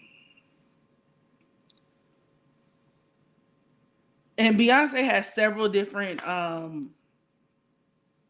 dates of birth available. And in addition to that, with Beyonce, there's a difference between like her true node versus her like lunar node. Like I said, even with the nodes, it's like a mathematical thing. So, but either way you want to slice it and dice it, baby, that bitch is a witch. I'm curious to see how people are going to respond. I mean, I'm not, because I feel like I already know how people are going to respond to all of the information that starts to come out about Jay-Z. Um, I feel like I don't know. When it comes to stan culture, there's not really anything that people will ever be able to find out about Beyonce or Nicki or to make their actual stand stop fucking with them. Y'all get what I'm saying?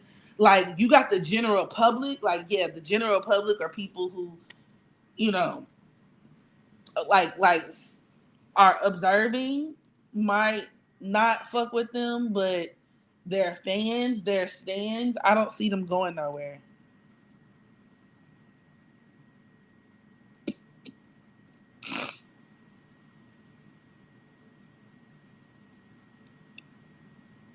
So which one you believe, the Libra or the Aries rising? I was just looking at the Aries rising one.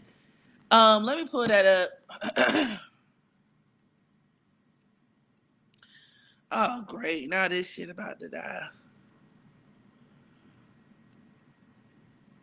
Fuck. Hold on. Let me do this real quick.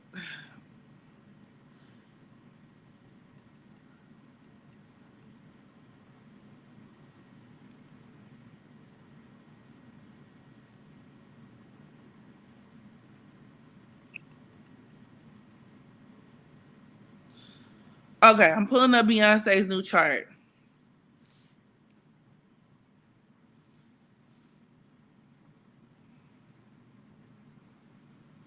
I've been waiting on Jay-Z downfall for 2 years.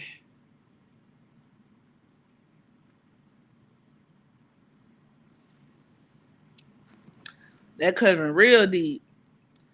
What astrology placement can indicate someone's a witch? The water energy, not necessarily just water energy. I would say definitely Beyonce's Scorpio moon and Uranus conjunction. Okay, she has moon conjoined to Uranus in Scorpio. Now, in this chart, the new chart, this is occurring in the seventh house, which I mean, that could deal once again. It still deals with her having like this cult following, especially on the internet. Um, but I don't know. Let's see. She got the sun in the fifth house of Virgo. I mean, that could still kind of check out. The fifth house deals with your name to fame, what you known for. Um, that could deal with her being groomed into entertainment.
Can y'all hear me? Hello, hello.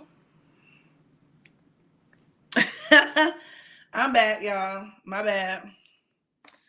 I'm having some technical difficulties. Y'all know the technical difficulties only really occur whenever I'm speaking on a certain group of people. I'm kind of playing, but I'm kind of not. Because like every time I get to talking about certain people, that's when shit, oh, the batteries go dead. This happened, that happened, cords unplugged. I'm like, what the hell going on? Okay, yeah, okay, I'm back. We back. Forgive me for the technical difficulty. Okay. But yeah, maybe this is a Patreon conversation. Yeah.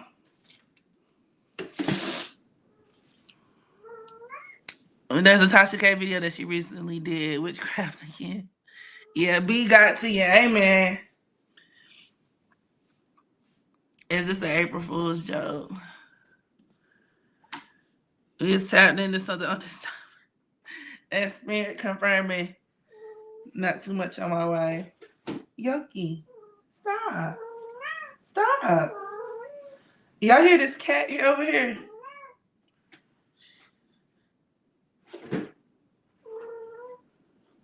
But anywho.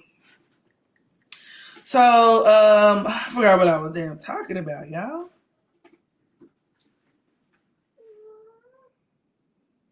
That fast.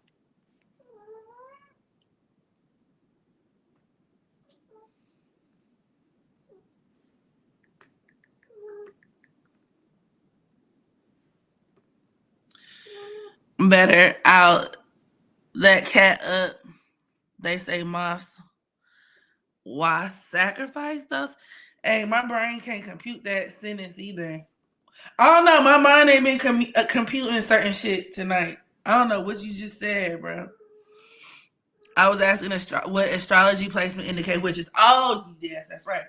And I was saying, especially as it pertains to, that lady, that Scorpio moon in conjunction to Uranus, quite literally, dealing with the cult, like that. You can even look at it as like cult of personality.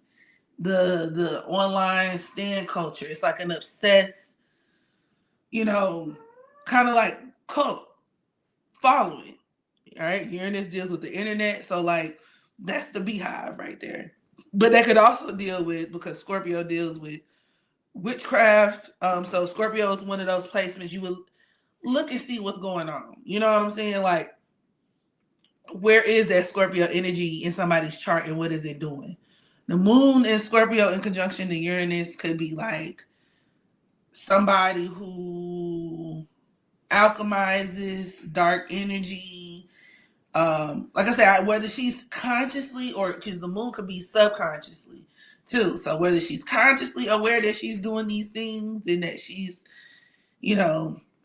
engaging and partaking in what is considered witchcraft, whether she's aware of it or not, she can kind of channel or manipulate energies like that.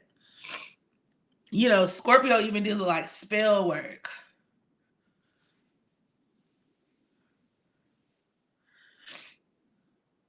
If someone gave Uranus aspect, if someone has Uranus aspect in their midheaven, that can indicate cult fan base. If you're a celebrity, no.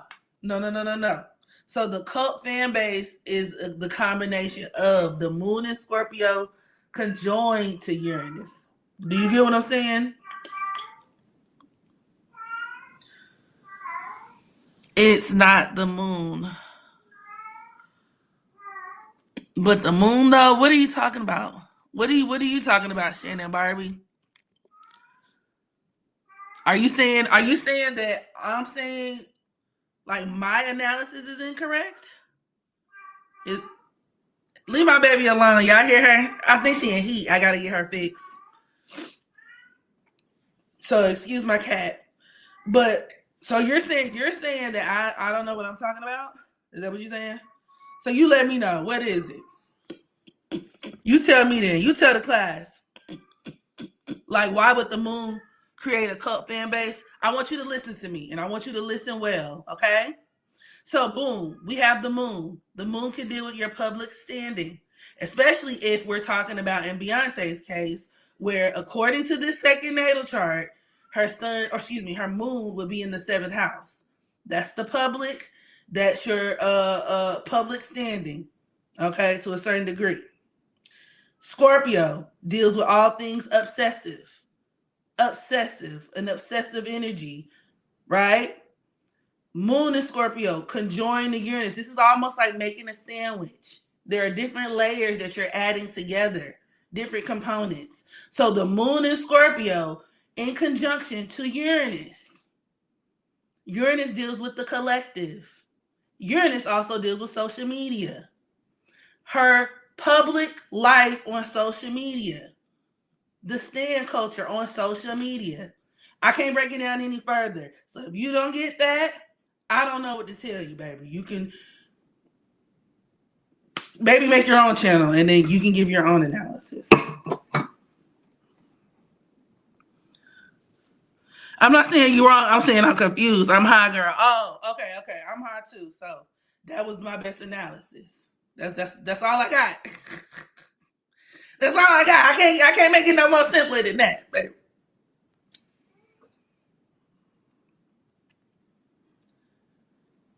You have a talking cat. Yeah, she's very talkative. Like I said, she's in heat. I need to get her fixed. So she's I don't know.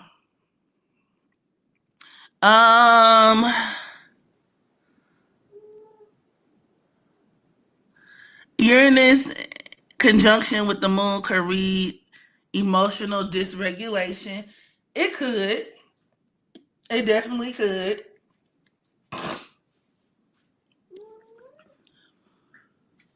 Or where she does a really good job at holding things together for long stretches of time. Like, operating well under pressure, that kind of thing. But she'll have moments where she lashes out.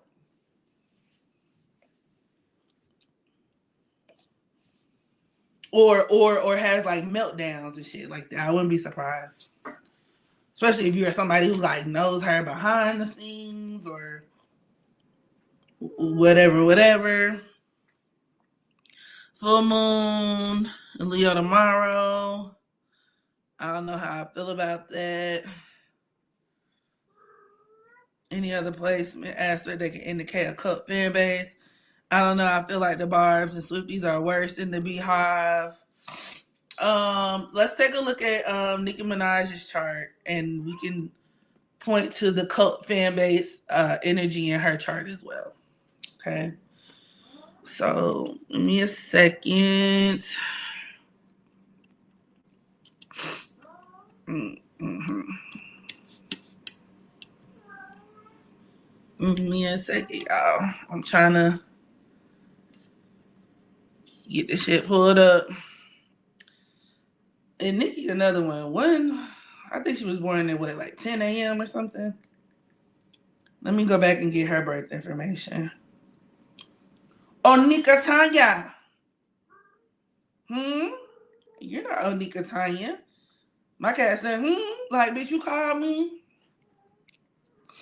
Nicki Minaj birth chart.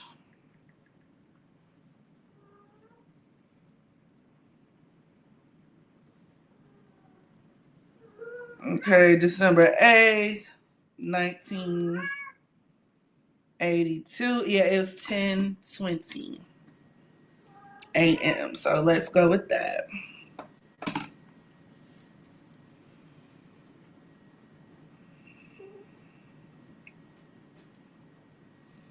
No, Taylor Swift has the craziest fan base. Let's see hers. We can do her next. Give me just a second, y'all. Whew. My computer had to reboot. I gotta pull all my files back up. Give me a second. But while I wait for that, yeah, I feel like all of them are crazy. All of the stands. All of the things are delusional in their own way. Now I will say with Nick the barbs, like I said, we're talking about music. I completely understood what they were trying to do in terms of just exonerating Nikki's, I don't want to say her reputation, but like, you know, riding for her to get her just due. You know what I'm saying? Like saying that she shouldn't be compared to Cardi, or pointing out that, there clearly is um some sort of takedown, right, that's attempting to take place. I do believe that it's happening, but I also feel like more than one thing could be true.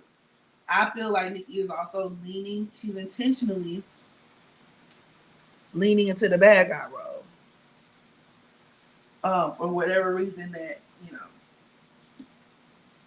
she is. So I feel like some of the hate that she received is not just or justifiable, but I believe some of it is.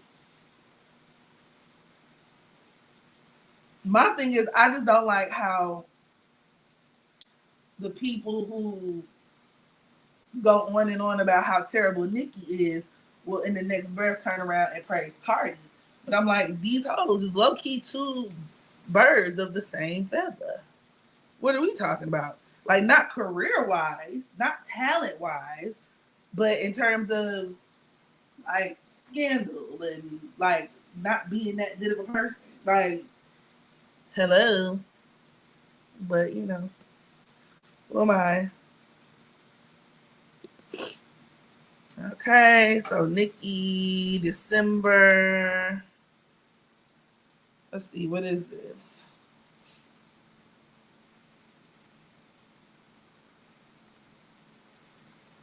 December 8th. Okay.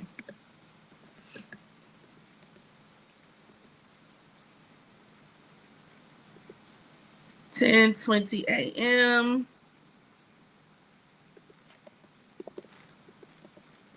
in Port of Spain.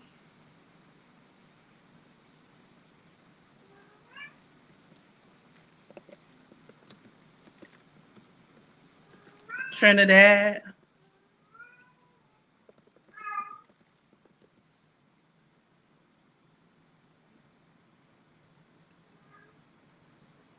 Okay, now I must share my screen. Yoki, hush. Yoki, shh, shh. Did y'all hear her copy me? I said, she said, Did y'all hear that? Did y'all really hear that? Oh my God.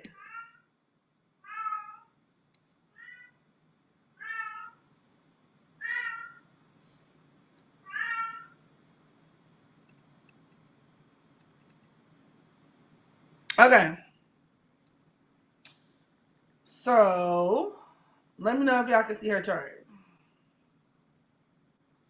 That's not a cat, that's a person. Yes. Baby, what's wrong with this cat? She not an animal. My baby is something else. Yoki is something else, honey. Okay, so with Nikki, I would say some of this cult following, if you notice, her moon is in the eighth house. Now, this is another pattern when we talk about the moon, your public standing, and it being in the eighth house. The eighth house is naturally ruled by Scorpio. So although Nikki is a Virgo moon per se, she has her Virgo moon in that eighth house. So it still carries somewhat like of a similar energy. A similar energy. Let's see what else. Do that Uranus parallel to Mars. Now I will say this: she has Mars square Pluto. That's an aspect that could actually make her more infamous more than anything. Like that's her being a villain, like willingly being a villain or doing things to like, you know, like what's the word? Incite bad press, like where she's like fully aware of what she's doing, and she's like leading into it. That's like bad PR.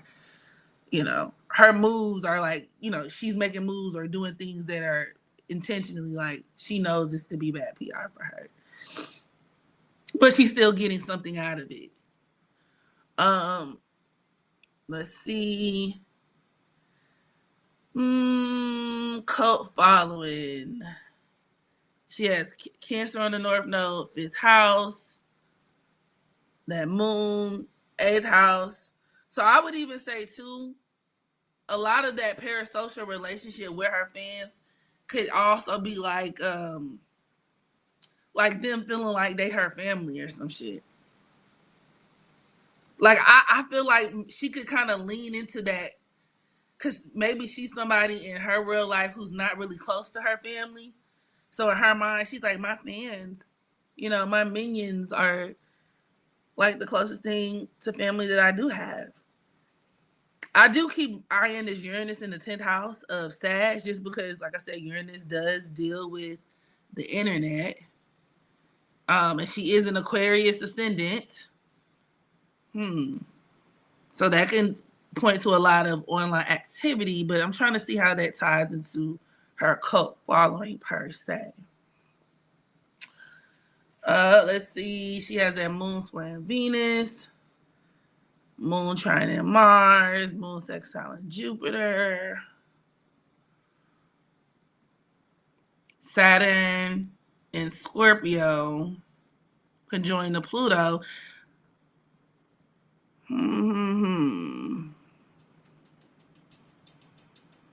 Let me see what her sun is doing. Her sun is, I think her sun squaring her moon? Because that could be a part of it too, but no, it's not. It's too big. It's too wide of an orb.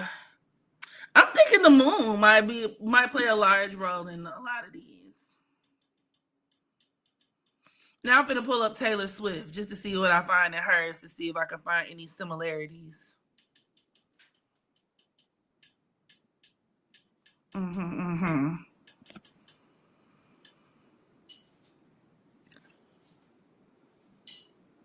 What are you doing? Okay, when was Taylor Swift born? We're gonna do Taylor Swift and then I'm gonna get up out of here. Cause I gotta get up early in the morning. Would that Virgo moon in the 8th house make her paranoid? Like a lot. It can make her paranoid, but it can also make her a pill popper. This could also make her terrible. Like if you are anybody that works for her, I would like not work for her. You would fucking hate your life if you were employed by Onika. So you know the allegations of her being abusive towards her staff absolutely checks out with the moon in Virgo in the 8th house.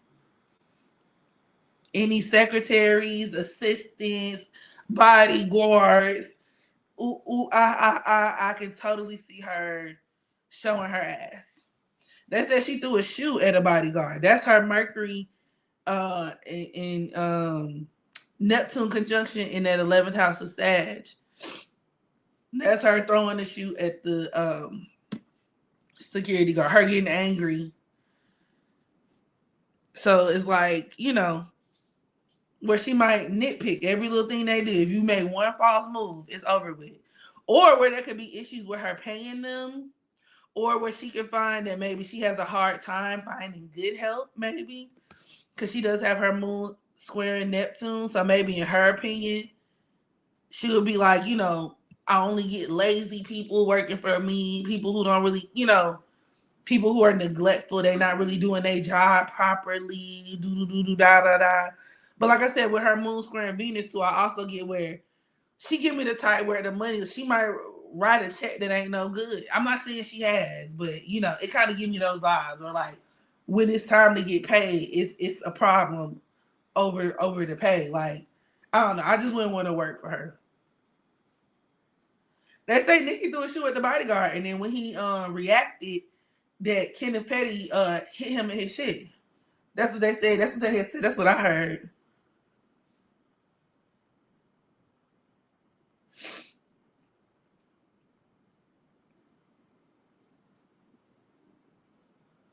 But yeah, it could deal with her being paranoid potentially, but also like her getting online when they say she be going on coke rants and she get online and supposedly be high. That's her moon in Virgo squaring Neptune, and actually that could deal with her having some sort of, like I said, I believe her having a pill addiction. She may not be on coke, but I think she be popping pills.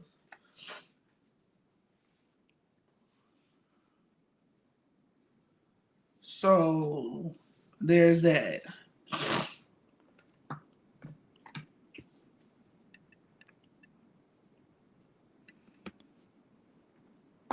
Yeah, then it's squaring Mercury, sex on Jupiter. Nah, nah, nah. Also, like where her husband can obviously get in the way of a lot of shit. Like when it comes to like, you know, her stat, like where her husband feel like he can interject and boss them around, or where he might be some of the reason why shit go left with the people that she worked with or that work for her. So there's that.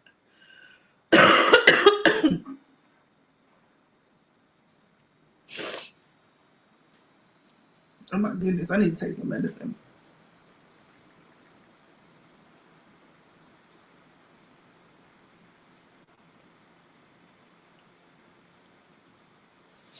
You think she's glitching sometimes?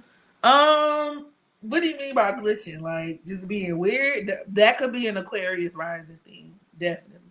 Her being weird, but also once again with her moon in Virgo squaring that Neptune, that could deal with her just acting strange when she high, like her being really weird and like getting high and acting real like out of it. She definitely give me those vibes. Then moon square Mercury. She talk to herself vibes. Like when she get high.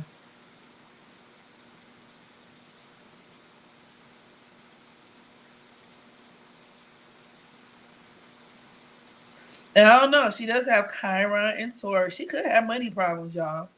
I know the Barb said it wasn't true, but the more I'm looking at her chart, I'm like, I don't know, it could be true.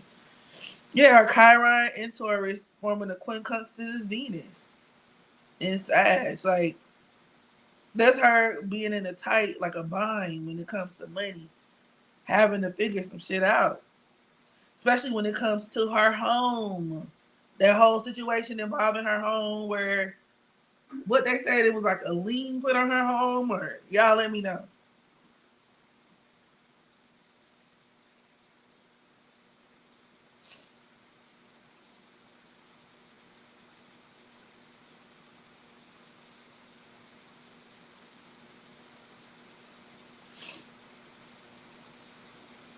But let's see, Taylor Swift natal chart.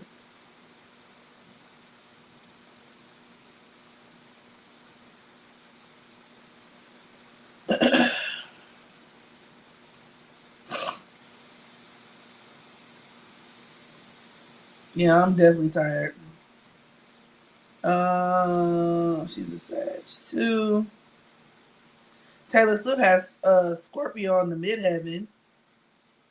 That could definitely deal with having a you know what I'm saying, cut like following, or you being like a, like a powerhouse, But I'll get into Taylor in the next video, y'all. I'm tired. I'm sick. And I don't want my equipment to malfunction once again. So we're just going to make now a stopping point. But I do thank you guys for bearing with me. I thank you for joining me tonight, like always. And I hope tonight's live was entertaining and informative at the same time. All right, y'all. Love you. I'm finna head up out of here. Yes, I've been on here over 2 hours. Thank you. I'm finna drink some tea. Y'all stay warm, keep safe. I love y'all. And I will catch y'all in the near future. All right. Bye.